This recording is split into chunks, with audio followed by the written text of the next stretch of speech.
Welcome back to the Nerdery. I'm JD. And I'm Jimmy. And the camera's still crooked. God dang it, JD. Yeah, it Let me offset. Oh, there you go. That's a little better. There we go. It just went right back. No. Damn it, son of a biscuit. We need to just put something under that leg. That'd be an easy way to deal with that. Not necessarily. Bend the right way. I mean, you got There we go. We're suffering. Perfect. We're suffering some technical difficulties, but we're trying to figure that out. I'm working on it. It's better. So our topic of discussion tonight is the 10 years that the Marvel MCU has existed and Marvel Studios' 10-year anniversary of making some awesome movies. I think they've made roughly about, 18, 19 movies? Some ridiculous years, number. And they're all tied together. Yeah. To create this big tapestry, this massive story leading up to what is released this weekend. Yeah. You've seen it. Yeah, I saw it earlier today. This is not going to be a spoiler episode. I'm not giving away anything. At least nothing pertinent. I will tell you the movie is 2 hours and 40 minutes long, roughly. Stay to the end, all the way to the end. And, go into it with an open mind and really enjoy yourself with this one, because it's a great movie. You get some awesome character interaction. Some of my favorite scenes had to involve the Guardians of the Galaxy, Thor, Spider-Man, and Iron Man yet again. Also Doctor Strange.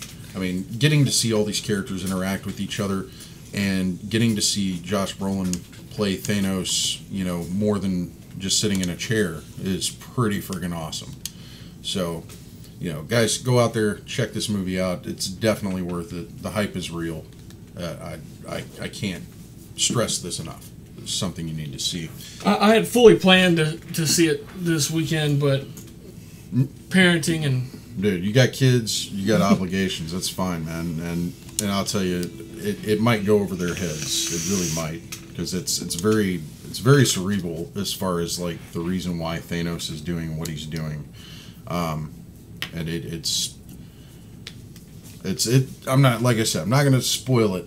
Just go see it. We're here to talk about the past 10 years of what Marvel has done, what Marvel Studios has done under the Disney moniker, and it all started with Iron Man. Yeah, and which was going to be the movie that we were watching tonight, but my copy has disappeared. Oh, man. The first one? Yeah. Check Harmony, sir? No. Yeah, it might be in there. But either way, we are going to watch The Avengers, the very first Avengers film, which, as the opening is coming through, we're going up the stairway to Thanos' throne. I think he doesn't get revealed until the very end of the movie, like a post-credit scene in this one. I think you're right. Yeah, this is pretty cool. This was epic for me. This was something, when I went to the theaters, I never in my wildest dreams as a kid would have ever thought I'd see something like this happen on a movie screen. Yeah, I mean, this amazing. As kids reading comics, like we had to essentially settle for cartoons. Yeah, settle for cartoons, or the every once in a while shitty X-Men or Fantastic Four movie. The X-Men movie's not so shitty. Fantastic Four, eh. I don't know. That X-Men 3 was... Anna said, I think Anna was talking about Avengers. She said it's got bits that are totally geared towards the explosion audience and bits that are geared towards thinkers. Yes. I will totally agree with that one. I'm down for that. I watched an interview with Josh Brolin that he did last year, and he was being interviewed about playing Thanos as well as playing Cable. And what he said about Thanos was he was very... his character was very cerebral. It was very, very emotional, and he really had a lot of meat to work with as far as getting into the role. Mm-hmm. And he was all smiles about it, man. All smiles during the interview. He did not seem like he was displeased. He was amped to talk about it, and I would say his performance came across just the same. I was very pleased with it, and it's more than just, he plays the bad guy in more ways than just being the protagonist. You know, he has a goal, he has an objective, and he's not going to let anything stand in his way. But he has his reasoning behind it. It's something that, you know, you could kind of look at and say, well, yeah, I understand it, but this still kind of makes you Hitler, dude. So I see where your head's at, but I don't agree with it. Yeah. So definitely something to check out. But the past 10 years all started with Iron Man, as we were stating, and that was going to be a hit or miss. They didn't know how that was going to go. Yeah. And Jon Favreau directed that movie and brought it to the screen in such a way that you just craved more. You're like, oh my God, I want to see more. And the last minute of filming, they threw this little teaser in there at the end of the credits where you see Samuel L. Jackson show up as Nick Fury and start talking about the Avengers initiative, and you're like, what? Holy shit, this is going to happen.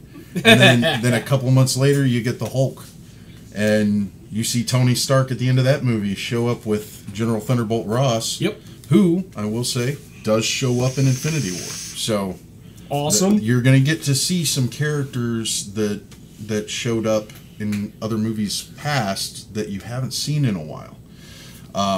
So that's something. And that's John Hurt, right? Yes, John Hurt. And I'm eager to see more of him in Avengers films because if they play it out right, they could make him the Red Hulk. And that would be awesome. That would make for a great storyline.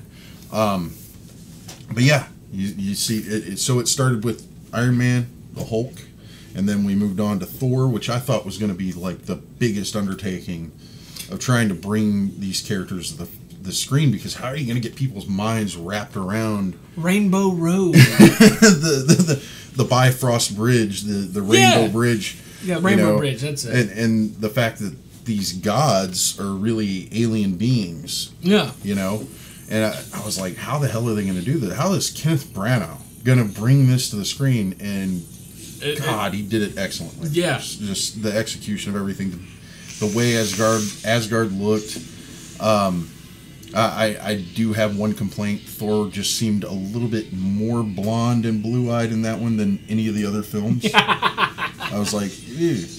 It was a little weird, but you had Sir Anthony Hopkins playing Odin, you had Hiddleston playing Loki, and I would say he is probably one of the nastiest bad guys that they have run into, because you never know what team he's playing for. Yeah, and he's hilarious. I love it. Yeah.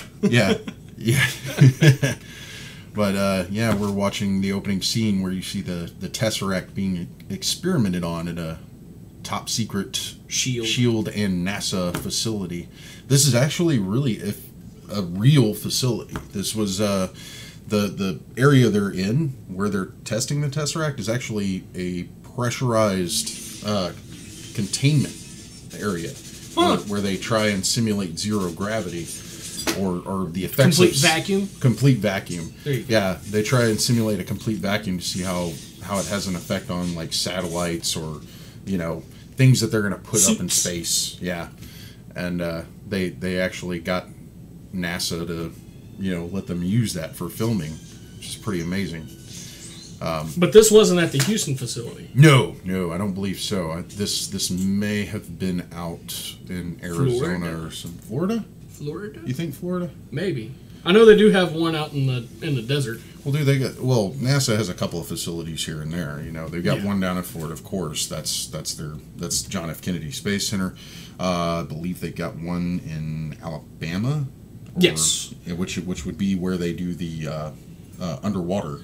Yes, simulation. That's one of a few that they do underwater at. Yeah, but I'm not too familiar as to where this one is. I know if we were listening to the commentary, they'd probably tell us. But, hey, check that out on your own. Thanks. Tanya! Well, at one point, Jose asked if everyone here saw Avengers, and Anna said that JD and I had not. Yeah. And I told him no spoilers yet. We had to take kids to the zoo. Yeah, we did. Yeah, so no spoilers, Jose. Come on. And Anna said the only Thor movie that has replay value for me is Ragnarok. Loki's on Team Loki. Yeah. Loki is always on Team Loki. Let's play Get Help. Let's play Get Help. That was I don't want to play Let's Get Help. It's humiliating. It's humiliating. Get help! My brother's hurt! Get help! Help him!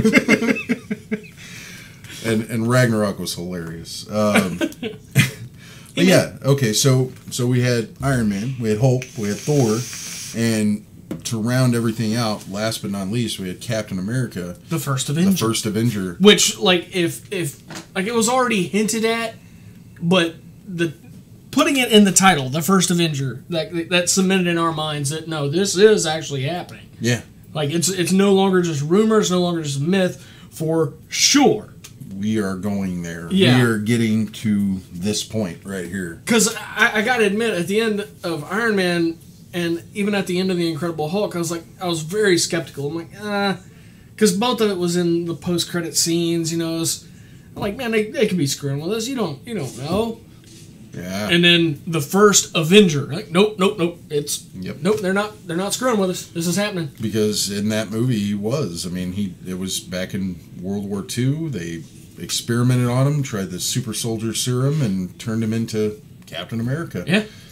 But what I loved about it wasn't like, hey, we've turned you into a super soldier, now get out there and fight. It was like, no. Sorry, you're not going to do that. You're going, war bond drive. Yeah, we're going to use you for promotion, of war bonds and getting people to, help with the war effort instead of going out there and fighting about it. You're too valuable for that. You're the only super soldier. We couldn't reproduce the serum. Yeah. Sorry, Cap. You got to go play Captain America. You can't be Captain America. And the rise of the Red Skull and Hydra and the threat that they posed brought Captain America to the forefront because he realized, he had friends, he had teamed, and he just couldn't take the fact that, if Red Skull was left unchecked, if Hydra was left unchecked, then the Nazis would have won the war. Yeah. So with the technology that they possessed as of the Tesseract, that was something that got him in there, and you also get to see Bucky, you get to see you get to see the Red Skull, you get to see all these characters. Tommy Lee Jones was in that movie as well. He played a pretty big role. Yeah. And Agent Carter. Yes. And I finally actually started watching the series. And it's good. It is. It's really good. I love how they actually went through such great lengths to make everything look period. Yeah. And, I watched Agents of S.H.I.E.L.D. for a good long while, and it kind of lost me. But Agent Carter, I'm really loving. Well, Agents of S.H.I.E.L.D. I think is picking it back up. They've really gone the route of, reaching out further into the Marvel space verse. Yeah. They're dealing with the Kree, they're dealing with all these, extraterrestrial beings. The one thing that I was kind of hoping to see more of, and I don't know how well it did, was the Inhumans. I hope the introduction was a little weak, but I was kind of hoping that they would branch off and expand from that because the characters were solid. The introduction to the show, not so much, but I enjoyed the performance of the characters. I thought everybody was well played on that one. I wish I could say the same for the series. I only watched the first episode, and it really soured me real hard to that. Like, Lockjaw was awesome. Yeah. He looked like Lockjaw. Yeah. And then Medusa. I think Medusa's like what really put a hurting on me for that show. It's not the portrayal, but the special effects that went into the hair. Well, you don't get to see the hair for very long. Yeah. So, I mean, that's something that they could work on later. Yeah. If she grows it back, that kind of thing. Yeah. And I thought Inhumans was going to be a big thing for Marvel. Like, hey, this is where we're going to go, and it works because those are characters that work well when you are exploring the expanded, intergalactic universe of Marvel. I hope they go back to them. They probably will. They've put them out there. Yeah, they're there. So we'll see. We'll see what happens. But so after Captain America: First Avenger, we have The Avengers, as Yes. we're seeing the title right now. And this was like, I remember going to the theater for this, and I was like, oh man, I'm so amped. I want to see this fucking film. And we got Iron Man 2 before we got Avengers. yes, we did. Yes, we did. Because you had Black Widow's introduction. Widow's introduction. She was introduced in Iron Man 2.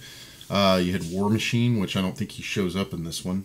If Rhodey shows up, it's very brief.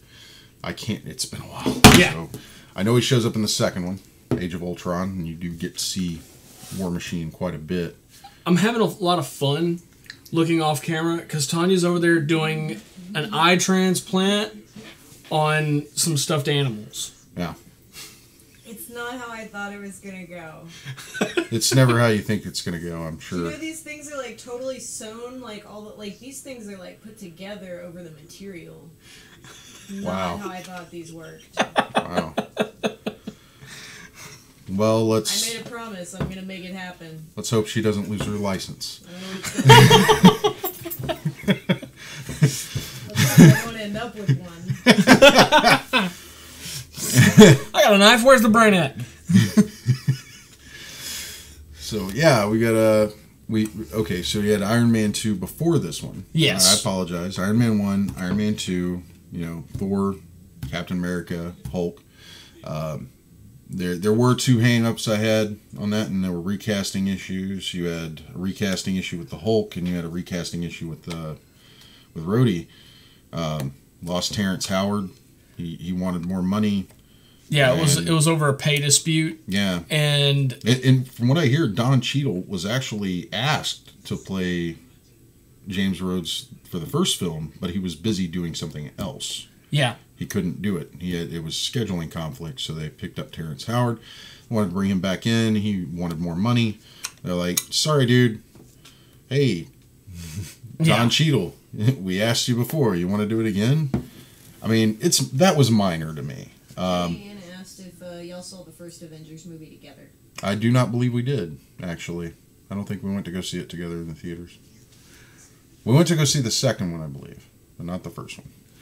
Well, honestly, Terrence Howard, with everything they've done with Rhodey and War Machine, I don't think that Terrence Howard would have continued being believable in the role. No. So Don Cheadle, honestly, that's a move I kind of can get behind.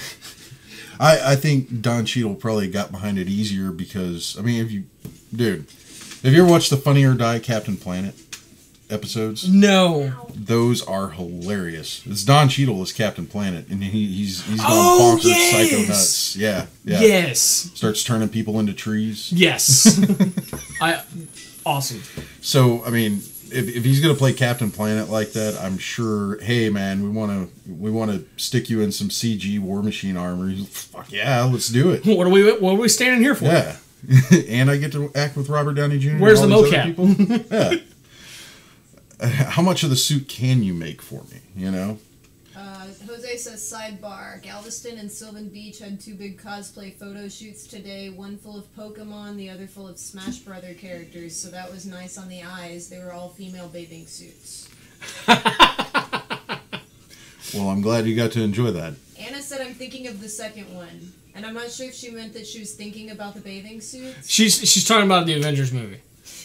Yeah. That makes more sense. I have to help her out because she's apparently. I understand. Well, I mean, she remembers more than you would, Tanya.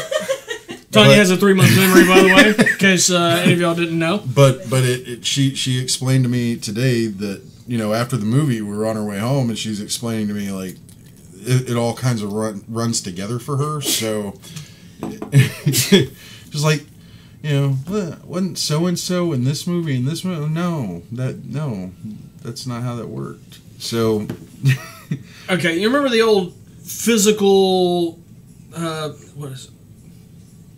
Message recorders for your phone? Mm-hmm. They had a little tape. Mm-hmm. After about 3 months, man, the little thing gets wore out and it just starts taping over old stuff, and then you play back your messages and you hear a little bit of both. Mm-hmm. Yeah. That's about right. Yeah. Isn't that right? They have. She's busy. She's doing eye surgery. And you know, Mark Ruffalo is an amazing Bruce Banner. Well, and that's the cool part about him. We lost Edward Norton, which I wasn't unhappy with. I thought he was cool as Bruce Banner, but when he wanted more creative control over what was going on with the Hulk, Marvel wouldn't let him have it. So he was like, I'm done. Understandably. Yeah, I'm done. But I know a guy that you guys should probably work with, and he recommended Ruffalo for the role. And awesome. Ruffalo seems to enjoy it. He seems to love playing the Hulk and Bruce Banner more than anything. This scene, actually, if you watch this with the commentary, they talk about how Ruffalo was very, very much an improv actor on set, and a lot of what he did, not necessarily what he said, but what he did.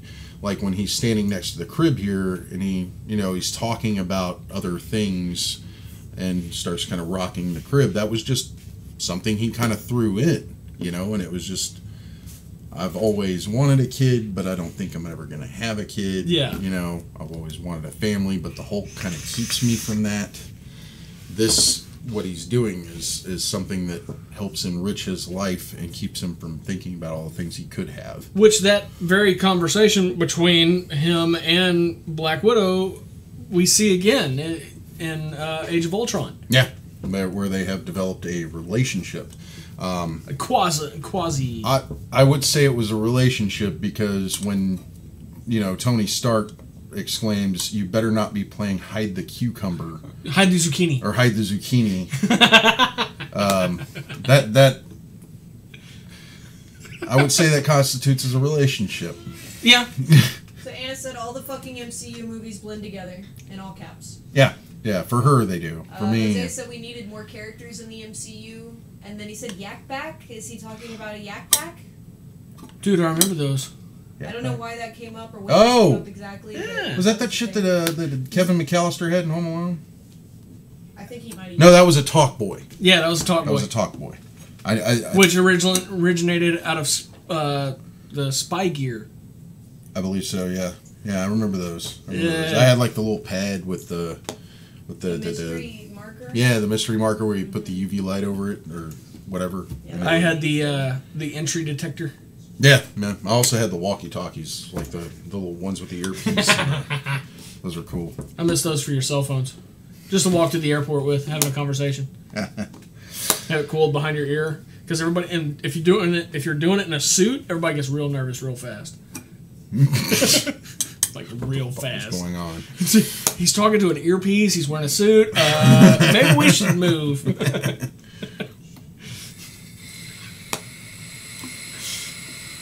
So, we were talking about Avengers here. We're working on our 10 years of Marvel Studios history. We were talking about Bruce Banner, how I like Ruffalo more than Norton, but I didn't dislike Norton. You didn't dislike Norton either. No, I didn't.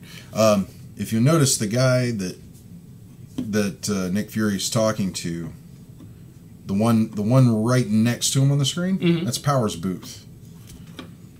He played Curly Bill in Tombstone. Huh. The one that was in the opium den, and he'd come out there, start shooting his guns up in the air. Yeah. Mustache. Yeah. Talking about the actress on stage in the Playhouse. So, I'd take that deal, I'd crawfish, and drill that devil in the ass. Yeah, that's Powers Booth. But yeah, this was a great film. It was the first time you see this ensemble cast, and I thought it was impressive because you're bringing cast members from 4 separate films that didn't really cross over in a large capacity, and you're letting them interact with each other on the on set on one film. They're all together, and I'm like, man, how is this going to work? Is this going to be complete madness? Is this going to be, amazing? Are they going to be cohesive? Is it going to feel forced or natural or what? And they pulled it off, man. Yeah. It's such an amazing job, and I think Marvel Studios just really, they try to stick as close to the comics as they can, but they really give it a creative edge with the cinematic universe. Yeah, they do.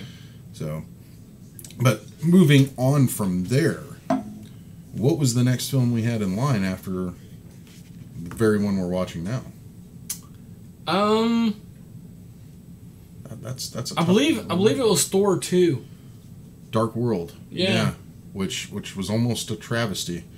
Really Almost. was. I believe Joss Whedon.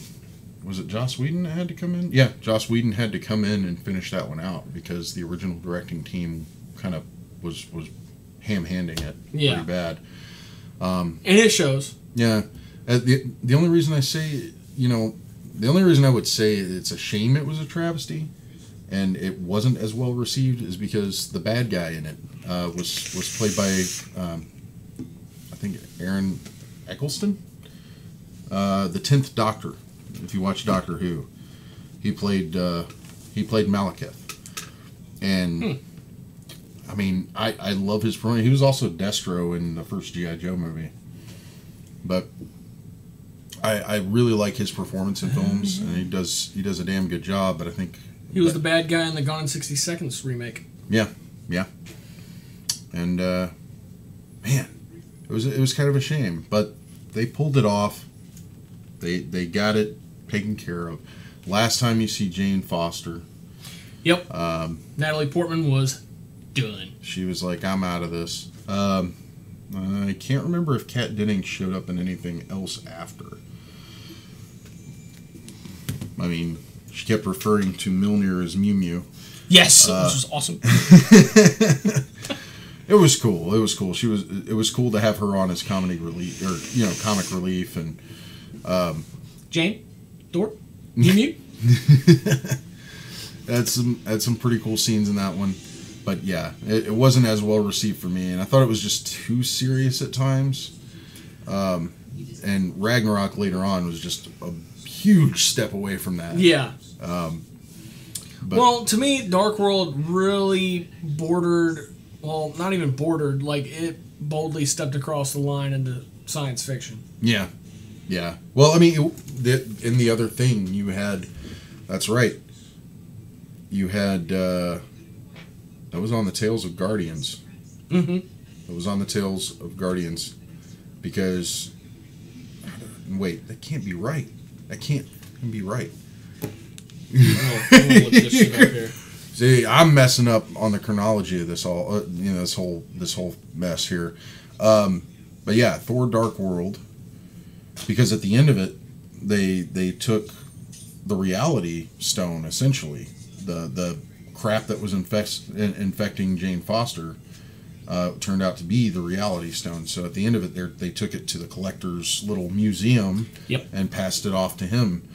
And that is the first time we see the Collector.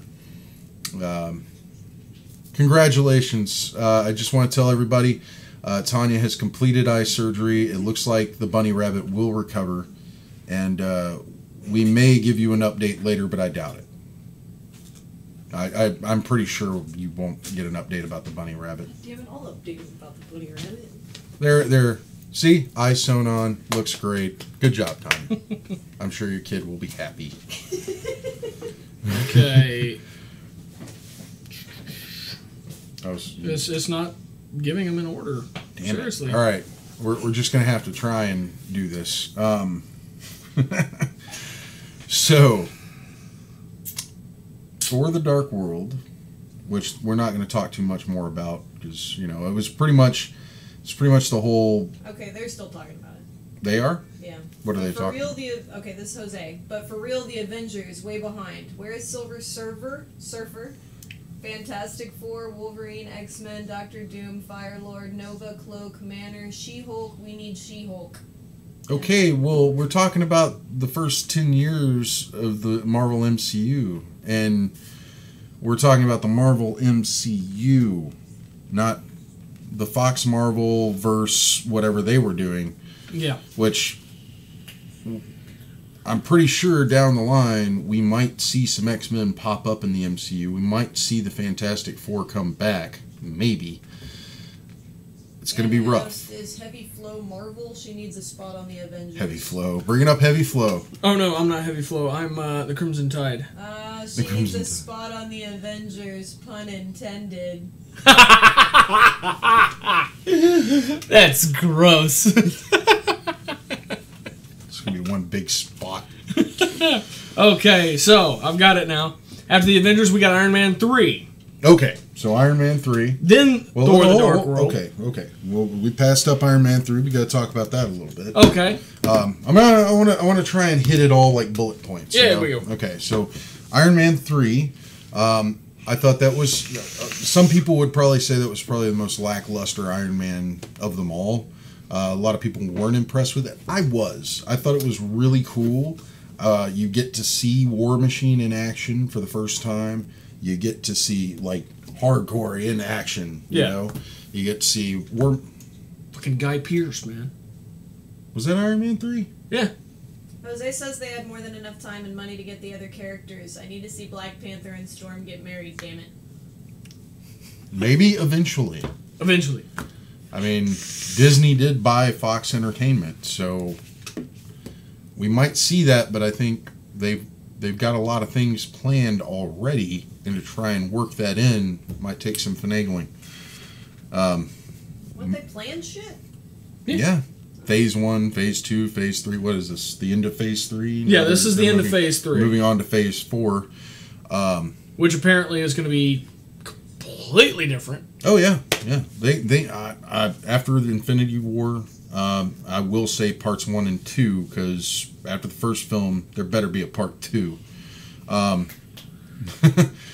hates Gwyneth Paltrow now, and Jose liked how he can change in and out of like 50 different armors. Oh, and Iron Man 3, that was pretty cool. That was Iron Man. Okay, because I was a little confused. Iron Man 2 was the one with Whiplash and Hammer. Yeah, Justin Hammer. We all forgot about. That's another thing. That was one thing that Thor: Dark World brought on the DVD release, the Blu-ray release. That was really cool. Was the Once and Future King? Yes. The short feature afterwards, which showed the actor who was playing the Mandarin. Yes. Played by Ben Kingsley. Sir Ben Kingsley. Yes. Thank you. I almost had a Gary Oldman moment there. Yeah, you get to see that, but what I loved about that little bit the most was seeing Justin Hammer in prison and, being fondled by his prison bitch at the dinner table. That was hilarious. Still, Ben Kingsley, heavily underrated actor. Oh, man. Underrated. Underrated. Still underrated. He's been knighted and everything. He's still underrated. Gandhi? Yeah, he's still underrated. True. I don't know, man. I didn't know he could be that creepy. Hannah says, see all them MCU movies blend together. They do. They really do, baby. You're right. I got the chronology mixed up. So, Iron Man 3, you did have Guy Pearce as the bad guy. You had Aldrich Killian. Which I was really hoping to see him as a hero, so he'd be recurring, because he is another incredibly underrated actor, and I'd really like to see him more in the MCU. Well, I'd say after this movie, hold on. Because if you've ever read anything about the Infinity Gauntlet, the Infinity Wars, any of that stuff, when you're dealing with the Infinity Stones on a gauntlet, anything can happen. True. People die, people come back to life. Who knows? Who knows? From Brooklyn now, some people die, some people come back. Who knows? Who knows? Forget about it. Or don't. Yeah. But yeah, that was a really cool film. You got to see some really interesting stuff in that one. Pepper Potts actually donning the Iron Man. Yeah, we got a glimpse for a little bit of rescue. We got a glimpse of rescue. Just a little bit. I really wanted to see a lot of rescue. Yeah. But I'll settle for a crumb. Giant stuffed bunnies and Tony Stark's mansion just being blown off of its cliff face. Really, really awesome. I thought that was a really cool movie because it basically said that everything that happened in the first movie was all set up by Aldrich Killian. Yeah. He set up the Ten Rings of the Mandarin. He paid those guys to kidnap Tony Stark and really fuck with him. And who knew that it was going to produce Iron Man armor?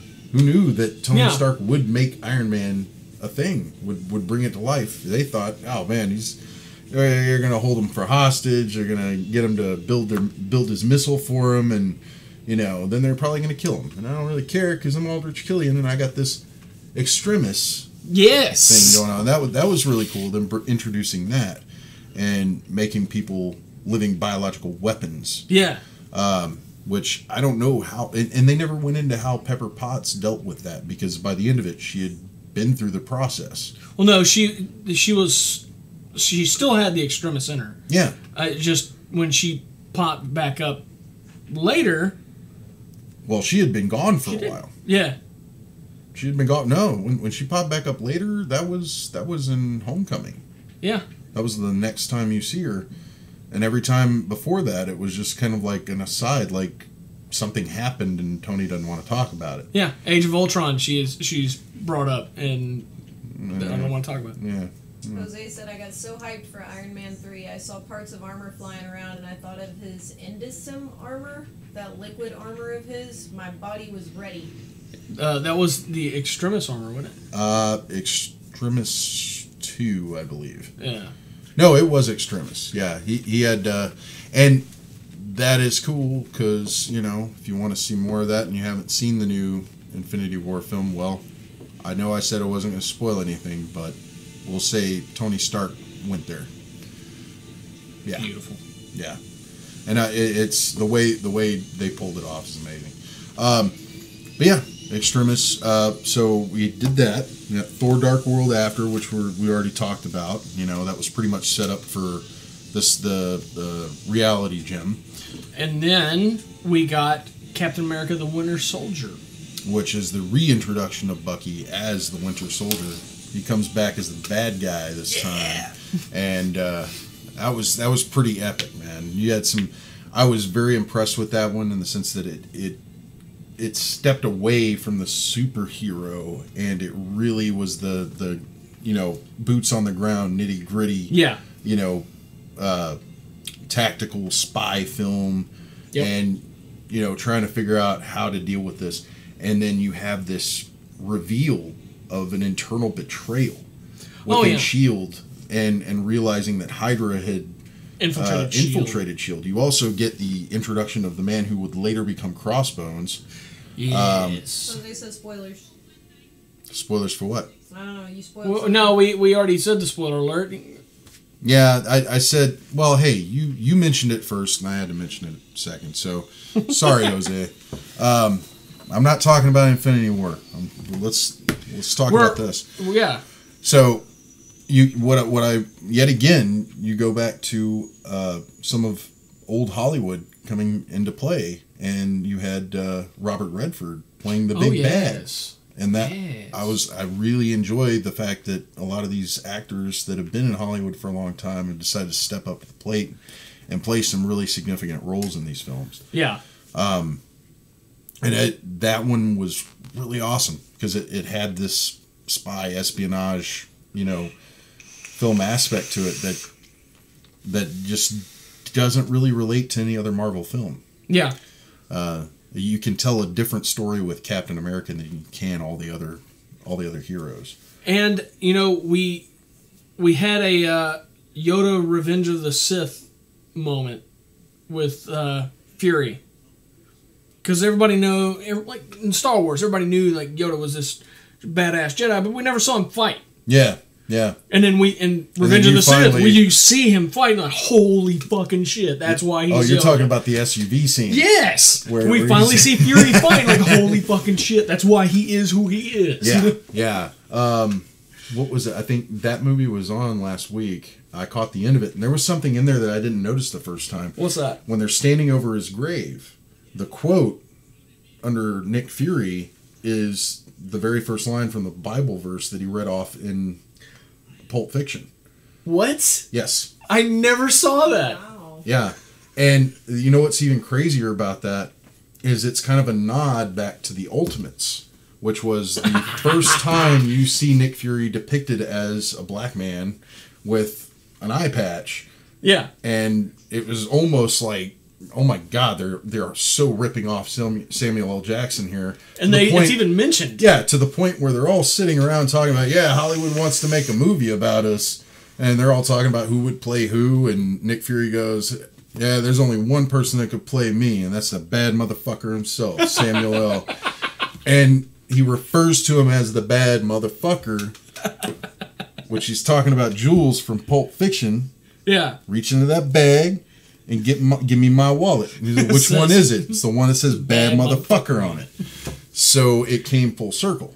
I thought that was awesome. And when we get to Age of Ultron, there's something that I noticed in it. Okay. What's the next one on the docket here? That would be Guardians of the Galaxy. Yes. Okay. Guardians of the Galaxy, already an obscure Marvel title.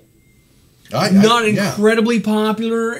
It's almost always been pretty much a B title. Yeah. And then the selection of the team that they chose isn't the original, and it wasn't the current. No. It was some weird one in the middle, and then they get James Gunn, a guy noted for just weird films. In the comic books, from what I understand, Star-Lord actually was in charge of that team, and he didn't get them to willingly work together. No. He actually kind of brainwashed them to work together, and it's really weird. So I was sitting there thinking, man, how on earth are they going to get this movie to work? I didn't even think that. When I saw the previews for it, I was like, oh, I'm fucking hooked on a feeling. I gotta go see this movie. This is gonna be good. And it was awesome. Like, James Gunn blew that shit out of the park, dude. All the actors did such a great job playing their characters. And, I would say it's a hell of an achievement for James Gunn, because this is a man who came from Troma Films. His introduction to film as a director was Tromeo and Juliet. Yeah. And who'd ever thought this guy would be directing a Marvel Cinematic Universe movie? Especially a weird title and a weird team. And created probably one of the most popular Marvel teams out there now. I mean, you say Guardians of the Galaxy, people know who you're talking about. Exactly. There's little kids running around in Rocket Raccoon costumes every year at Halloween. And kids out there screaming, I am Groot. Yeah. I got a daughter who says it almost every night before she goes to bed. I am Groot. Yeah. And, and by this point, you've seen Groot at... okay. So, you already know this by watching the previews. You're going to see Groot at almost every stage of life that a human being would go through. It's pretty funny. Well, we saw it also towards the end of Guardians 2. Yeah, you did. You got to see him in his team. Groot. He was like, hey, you don't need to talk like that. Now I know how Yondu felt. That was awesome. I thought the second one was just as good as the first. But we're skipping ahead. Okay. After Guardians, we got Age of Ultron. Which, now that we're on this, I'm going to bring it up, something I never noticed, and a question that I've been having for a long time. We all know that the primary cast of the Avengers is moving on very shortly. Yeah. So there hasn't really been any steps to introduce the people in the comics that inherited these positions. All except for Jane Foster, who we know is... gone. Yeah. Yeah. So... we've got all these characters, but there's, outside of Captain America, because we have several candidates up for that, there's been no introduction of anybody else. Well, Dominic Cooper is signed on for more films. Well, this is the thing I did not notice about Age of Ultron. Who became the new Hulk? Amadeus Cho. Yeah. The female doctor. Her name was Cho. And Amadeus Cho has a sister who is a doctor. Yes. So they could go that route. Yeah. So, I mean, it's something I never noticed, but it hasn't been set up, but the groundwork has been laid. Yeah. And I think that's a smart move. It's kind of hedging your bets, as far as Marvel Studios goes. They're hedging their bets. They're setting up these little side stories where they could always allude back to it and build on it. Yeah. And that's something that's something really cool. I didn't notice that, but that was before I had more. Before I had as much knowledge of Amadeus Cho as I do now. Yeah, because he was relatively new. Yeah, because the character has been going on for quite some time, but it's only recently that he became the Totally Awesome Hulk. Yeah. So this came out before we had a Totally Awesome Hulk. Yeah. So naturally, I never made the connection. And then I was rewatching it, I think, yesterday. And holy shit, rewind. What did they say her name was? Put the freaking captions on. Cho! Holy crap. I don't know if that's... Well, I mean, I'm pretty sure that's exactly who they were alluding to. And then how the name was brought up was when they were flying back after the mission. And Tony Stark's flying. And he looks back at Bruce Banner and says, Dr. Cho is there. She wants to know if she can set up in your office. Or in your lab. Yeah, she knows her way around. Like, it's right there. It's that close. So yeah, we got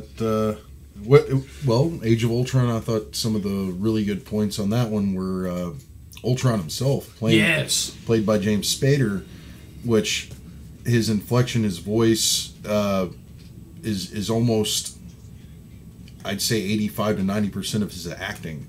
It comes across in his verbiage. Which I love how his Ultron's vernacular changed from the beginning to the end. His inflection became more and more human every time he evolved, which I thought was really cool. Yeah. I really loved Hawkeye on Age of Ultron. Hawkeye? Hawkeye? I don't know who Hawkeye is. It's Hawkeye. Read what's written. Yeah, you know, that is something you did get to see a lot of. You did get to see a lot of his backstory that you know you didn't get to see in any of the movies before, and I would say he was probably one of the top featured characters in that film. Definitely, because you got to see his family, you got to see his living situation, and you know how he is as far as working with SHIELD.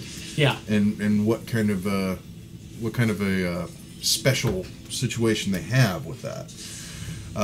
It's one of the coolest fight scenes in this movie. And it also establishes it solidifies the idea that him and Black Widow are just friends. Yes. And, it's like, no. Anti-Nat. Yeah. They're not romantically involved.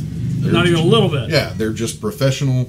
And, outside of their professionalism, they're friends. They hang out. Maybe they have a beer or two. But that's about as far as it goes. Yeah. Because Hawkeye's got a wife at home. But it does seem that Black Widow is part of his family. Yeah. Hence the kids calling her Auntie Nat. Well, he helped her. He took her in, He got her away from the Russian government program that she was involved in that was using her as an assassin. Yeah, the Red Room. Yep. And she felt that she owed him for that. Yeah. Which in this movie, there's discussion with Loki about that, Red in her ledger. Yeah. In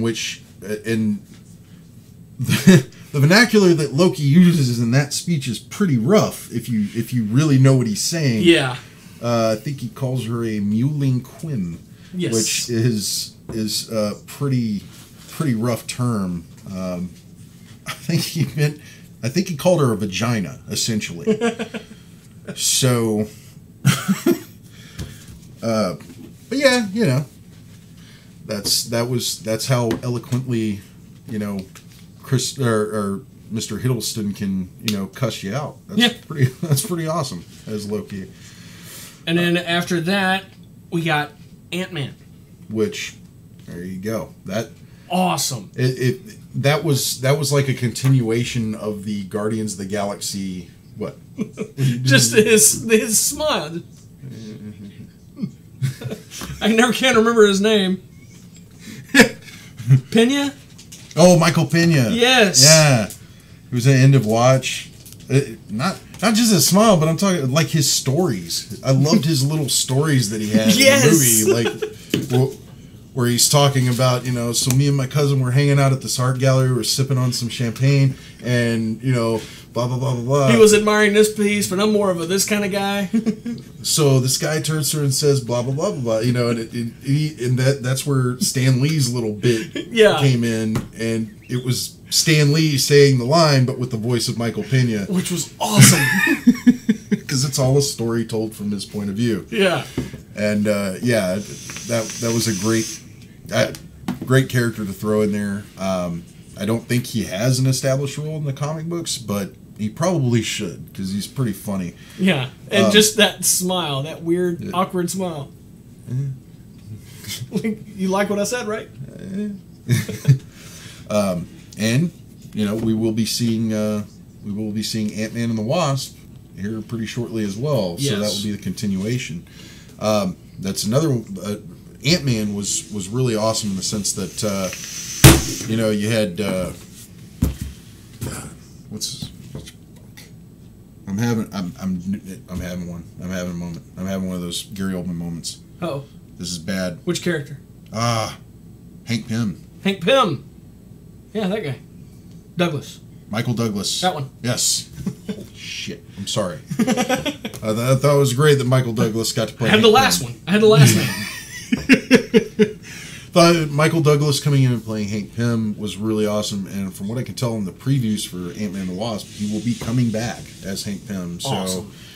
That's cool. It wasn't just a one and done for him. It was like, I played this character, I'm going to come back and play him again. Which he plays a critical role in the Marvel Universe as a whole. Yeah. Well, in the comic books, even more so. Yeah. In the movies, they kind of shied away from his comic book role of creating Ultron, and it's one of my favorite moments in this movie. When Jarvis chimes in. 1,000% or some shit like that. 470%. Yeah. How about that? I like how he razzes Thor when he lands. He's like, Doth mother knoweth thou where's her drapes? Yeah, her drapes. And or when he comes over and fucking like knocks him off the mountaintop when he's talking to Loki. Yeah, Loki. I'm listening. There was a little bit of humor in this one. There's been humor in all of them, but Ant-Man really drove home that humor. Yes, it did. It kind of picked up where Guardians of the Galaxy left off. And as far as, getting on the laugh train and being like, man, this is funny as shit. And it was an adventure. It was going to places that you didn't go in the previous movies. I mean, the characters are shrunk down on a toy train. Yes. I mean, these are some awesome sets. And just visuals that they did with these characters is mind-blowing. But yet again, funny movie, great movie, want to see more, and I'm glad they're going to continue with it. What would be next? That'd be Civil War. Captain America Civil War. Which we got more Ant-Man in. Not just more Ant-Man, we also got, well, yeah, we did. We got a lot more Ant-Man. I know you too. You're great. Oh my gosh, Captain America. I'm shaking your hand too long. This is awkward. I know you too. You're great. You're Paul Rudd. But that one was almost like a mini Avengers movie. Because, I call it Avengers 2.5. Yeah, it pretty much was, because you had almost everybody but the Hulk. Yeah, everybody but the Hulk in that one, and Thor. Thor was not in that one either. That's right. No Hulk, no Thor, no Fury. Yep. Yeah, but you got Ant Hulk. Ant Hulk. Yeah. That's what I was saying. We got a lot more of Ant-Man than we did in the Ant-Man film, because he decided to grow. Yes, something that was actually spoiled by Lego. Yep. Yeah, nobody had any idea. They put that set out before it ever came out, and they were like, wait, what does that mean? Yeah. The other big thing that we're overlooking on this one is the first time we see Spider-Man in a Marvel MCU film. And, thanks to Sony actually sitting down with Marvel Studios and Disney and working out a deal. And you heard about that right here, folks. Yep. We talked about it before it happened, and it happened. And we were actually the first on Twitter to break it. Yep. We were the first on Twitter, first on Instagram, first on Facebook. That takes a lot of sleepless nights. And holding back on some information, too. Yeah. Because sometimes we get a hold of stuff and we can't talk about it. Yeah, we had one of those where we had to sit on something for almost a year. Yeah. And Spider-Man, Tom Holland will be here in town for Comic Palooza. Yes, next month. So you guys might want to check it out. If you want to go see Tom Holland, tell him how awesome he is for playing Spider-Man, and what a great job he does playing Peter Parker. Don't forget, I don't think he's of drinking age yet. No, I don't think he is either. Which probably makes him the best Spider-Man out there. He's not playing outside of the realm of his age he's depicting, Yeah. So that's awesome. And you got to see Black Panther. Well, Black Panther. You got to see Marissa Tomei as Aunt May. Yes. Really good job. Yes. And you also got to wonder whether or not Tony Stark and Aunt May had something going on before Tom Holland showed up. Like, walk in there and she's like sticking food in his mouth. It's like, whoa. As soon as I got in the room, he spat it out. Yeah, it's like, whoa. Was Tony... Did he have a... Because he mentioned that in Homecoming. Yeah. He said, you and your ridiculously hot aunt or something like that. No, it was your oddly or weirdly hot aunt. Yeah. Something to that effect. So it was really cool. But he was with Pepper at the time. It was just a crush thing. Nothing happened. Or was he? Because she wasn't in the picture at that point. Really? When he first met her? The first time? Yeah. He met Aunt May in Civil War. Interesting. And she wasn't in the picture. Well, she wasn't around. Yeah, she wasn't around. So we're assuming that wasn't very addressed.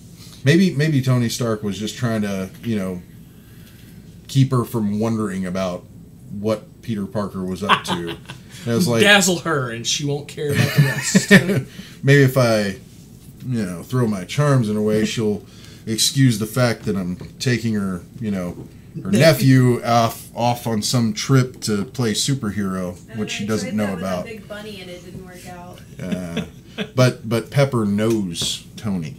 Yeah. Aunt May doesn't know Tony. So that was really cool. A lot of firsts in that one. And then Doctor Strange. Oh man, Benedict Cumberbatch playing Doctor Strange. Yes. Amazing job. I was very skeptical of him. I was just skeptical of the role. I was like, how is that going to translate on screen? How is somebody going to play that character? And they picked the perfect actor. Yeah, they did.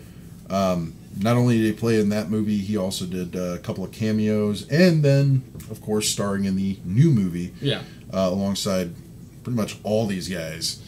So that was an amazing film. A little bit of comedy in there too, and you had a great supporting cast. You had some mentions in there, some very, very important mystical objects. Yeah.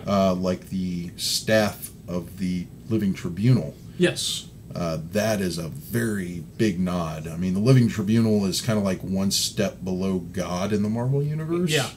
So for them to mention something like that, that's a being that is responsible for kind of like the balance of reality in the Marvel Universe. That's cool that they made mention of it. And amazing film. I don't know how we're running on time here. We're getting pretty close, so we might go over. Yeah, we're gonna go over a little bit. What did you think of Doctor Strange? Incredible rewatch value in that movie. I love that movie. The scene with Dormammu in the time loop is absolutely incredible. And that's when you really get to realize what the Eye of Agamotto is. Yeah. And that was freaking awesome. He's like, I will destroy. What is going on? Yes. It's just wait a minute. It's just like me and you, stuck here for eternity. You can keep killing me. We're just gonna keep reliving this. Yeah. So what? as long as I say you are my prisoner. Yeah. It's like, fine. What the fuck do I have to do to make this stop? Just go away and never come back. And it worked. Done and done. Hell with it. Yeah. Let me kill him a couple hundred more times and all right, let's go. Let's deal. There's some great comedic moments in that, and introduction of Wong, his In the comic books, Wong played a lesser role, not so much a guardian, but he was more kind of the, assistant to Doctor Strange. Well, this Wong, I don't think is the assistant. I think he's kind of the, the upperclassman, so to speak. It's kind of like, he had more skills at the beginning of the film, but once he realized Doctor Strange is the Sorcerer Supreme, I think Wong is viewed as more on equal ground with Doctor Strange because they both have the abilities. It's just Wong is not the Sorcerer Supreme. I love when he finally laughs. Just most ridiculous moment to start laughing. They're all looking at him like, what, now? It's funny. It's funny. Some great visual effects. I think they were a little reminiscent of Inception, but they still worked. They made sense of the weirdness that is Doctor Strange and what he has to go through, what he has to deal with. Yeah. Explaining the different worlds, realities, and stuff like that. I thought that was impressive. Yeah. And yet again, it was like Thor all over again. Yeah. Like bringing something that's so hard to wrap somebody's mind around and making it palatable. Yeah, making it work and making it believable. Yeah. And then after that, we got Spider-Man: Homecoming. Amazing. Absolutely incredible. Oh, what did he name the voice in the suit? Oh man, I can't remember.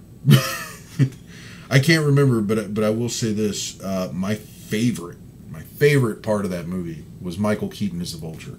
Oh, probably the best villain I've ever seen in a Marvel film. Just because he's not a super powered villain. He doesn't have these horrible ideas about his villainy. He's only a villain because he's just trying to make money to keep the roof over his family's head. Yeah, he's just trying to make ends meet. Yeah, well, it gets a little corrupt, but it's all based on the idea that Tony Stark created Damage Control, which I thought that was an awesome nod to the old comics. Yes. Damage Control was a company that was set up to take care of all the damage that superheroes caused throughout wherever they were in the world, the New York City, all that kind of stuff. Which we actually got a comic book nod to that, little one-shot not all that long ago. Yeah. Which was very satisfying, and I really wish they would have kept going with that. Damage Control was also mentioned in Agents of S.H.I.E.L.D. as well, so there you go. It's something that is established, and I'm wondering if they're going to make something about that. Karen, yes, that was the name of the voice in the suit. Karen. Apparently it was Jennifer Connelly. Really? Wow. You know what's funny? She played Betty Ross in the original Hulk film. Yeah. The one with Eric Bana. Yeah. And crazy giant Nick Nolte.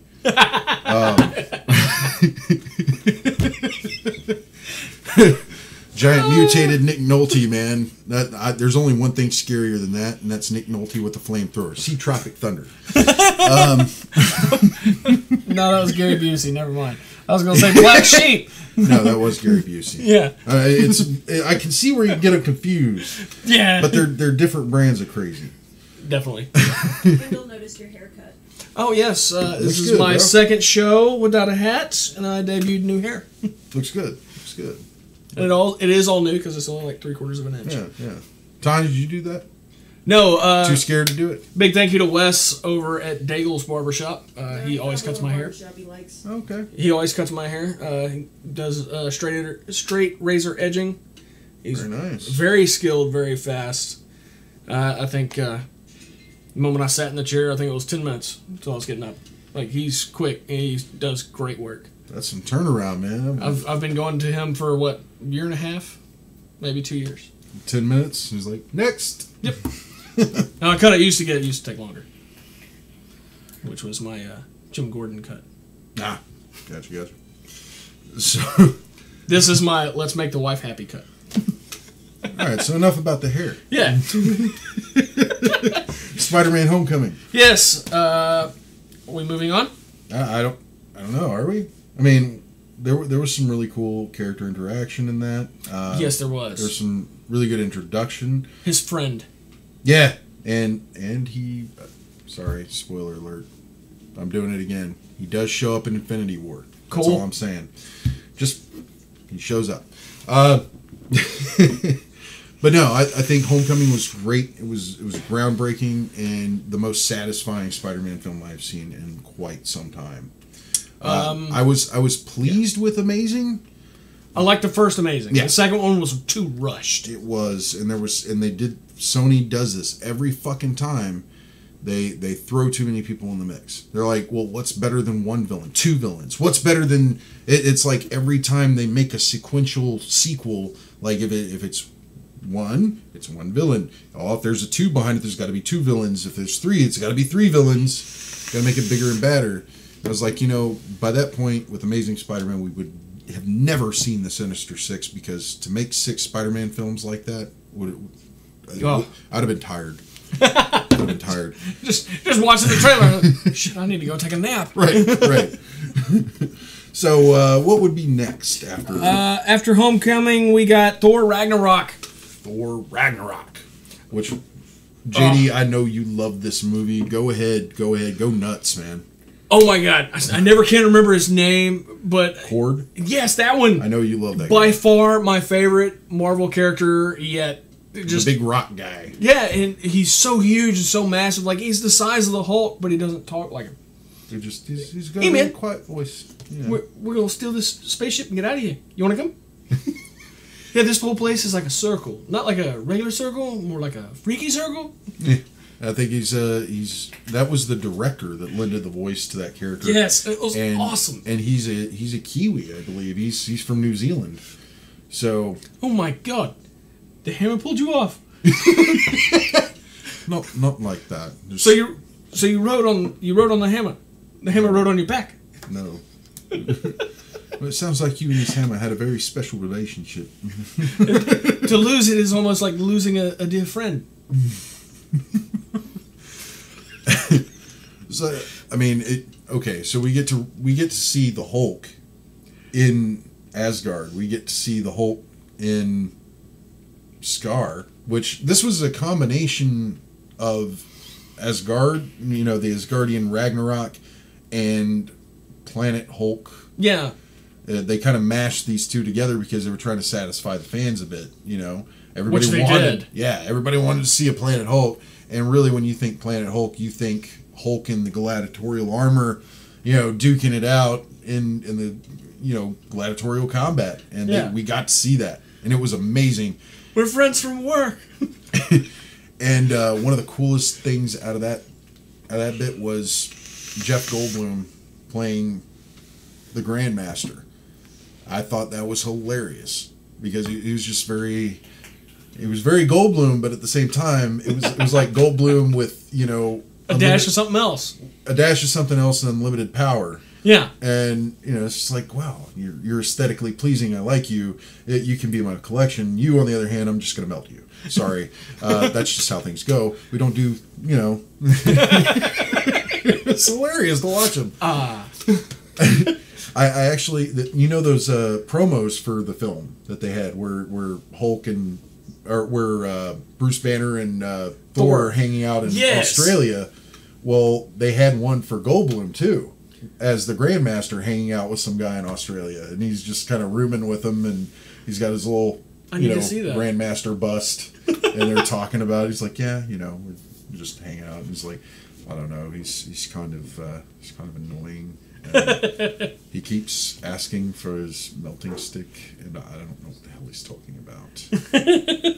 At one point, the guy he's rooming with has like you remember the lieutenant that he had? Yeah. He has that chick's armor on. It's hilarious. He keeps acting like he's the ruler of, whatever.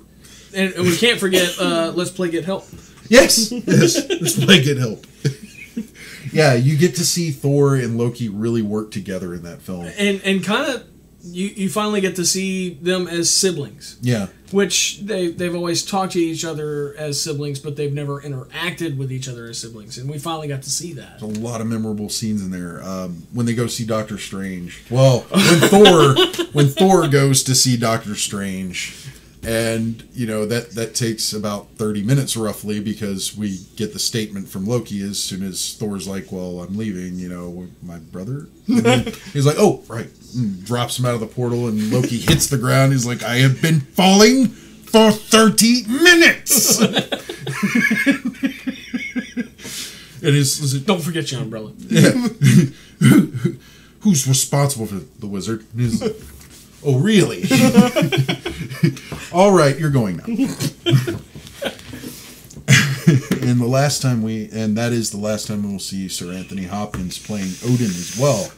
So, sorry, I had to throw all that in there at the last minute. I know we're going way over, but we got a couple more to go. Yes, I believe we have 2 more, because I forgot one. Guardians of the Galaxy Volume 2. A perfect follow-up. Really was. Yeah, this was pre-Thor Ragnarok. This was actually the first time you get to see the Grandmaster, the end credits. Yes. And you do get to see Howard the Duck again. You get to see some really cool talent come in and play some awesome roles. You get to see Michael Clark Duncan. Am I right? No, he's... My bad. Not Michael Clark Duncan. I'm sorry. You get... I'm sorry, that was terrible. Idris Elba? Not Idris Elba. Well, yes, Idris Elba, but it's Sylvester Stallone. Oh, yes! Son of a... Ving Rhames. There you go. Ah. He plays one of the original Guardians. Yes. So does Stallone. You get to see the Crystal guy. Cool part about that is that was actually... The Crystal guy was mocapped and voiced by... Fuck, the name escapes me. See? Gary Oldman moment. Yeah. I follow him on Instagram. Played Lex Luthor in Smallville. Holy shit. Best friends with Tom Welling. I know he was it. in I know Pool it. Hall Junkies. I know it. Son of a bitch. Tanya, who played Lex Luthor in Smallville? You're going to ask her? Michael Rosenbaum. Michael Rosenbaum. Ah! You're awesome, Tanya. That's her favorite Lex. Okay. So Michael Rosenbaum played the Crystal guy, which was one of the original Guardians in the comic books. And another actor bouncing from DC to Marvel. Yeah. And Seth Green reprising his role as Howard the Duck for a very brief moment, which leaves me hope that they will eventually do something more with that character. And a good Howard the Duck movie.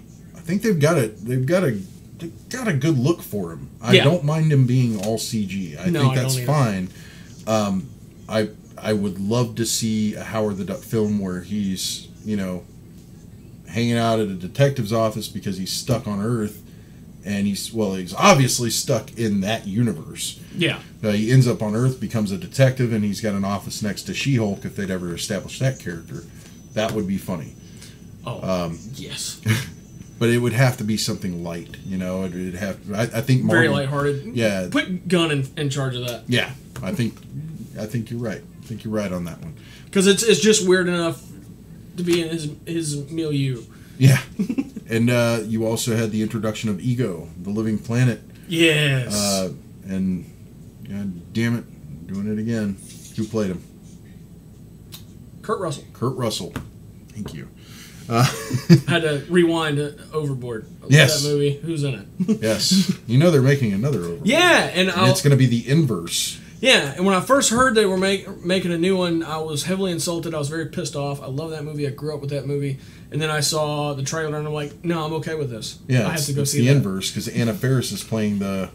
I think it's Anna Faris, is it? Yeah. Yeah, she's playing the Kurt Russell role, and they got a guy playing the Goldie Hawn role. So I'm down for this. Yes. I want to see this happen.